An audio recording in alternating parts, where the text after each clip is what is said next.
Right, example 2 with this exterior angles and stuff with triangles. There we go.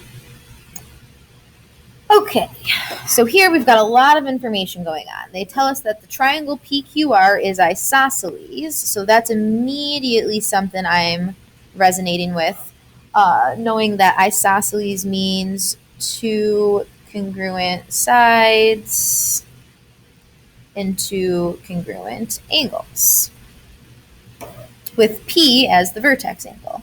So P is my vertex. So if the measure of angle Q, which is down here, is 7x minus 7, and the measure of angle R is down here, and that's 5x plus 11. There we go. Find the measure of angle 2. So let's highlight angle 2.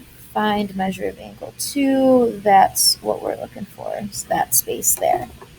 So angle 2, I can clearly see that angle 2 is an exterior angle.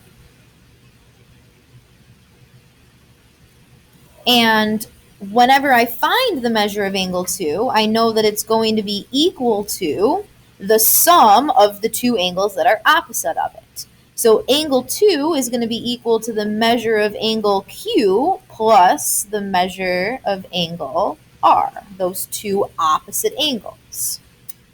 However, that doesn't help me because I don't know what x is yet. So go back to that other piece of information we didn't use.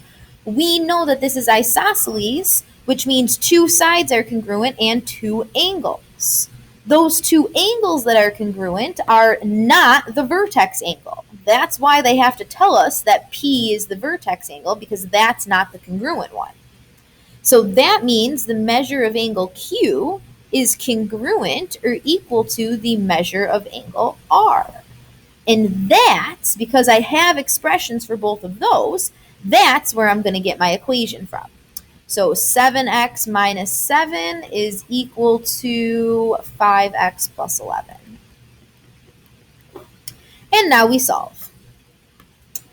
Get all your x's together by moving that 5x over, move the 7 over by adding that. Did two steps at once there. If that confused you, just let me know and I can walk you through that a little bit more.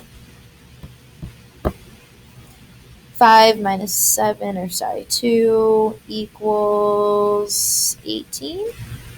Divide by 2, x is equal to 9. So again, we haven't quite answered the question because we just found x.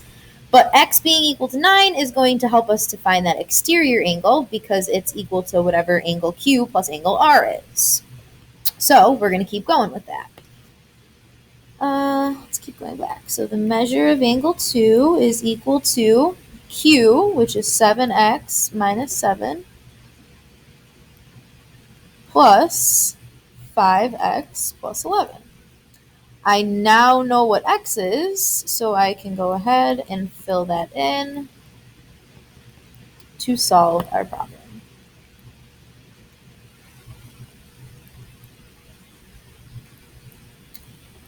All right, and this is where we're going to math a little bit. 9 times 7 is 63. 63 minus 7 is going to give me 56. 5 times 9 is 45, plus 11 is also going to give me 56, which makes sense because these two angles were equal because it's isosceles. So last but not least, answering the question, the measure of angle 2 is equal to 112 degrees. And again, that's coming from the fact that that exterior angle is always going to be equal to those other two angles added together.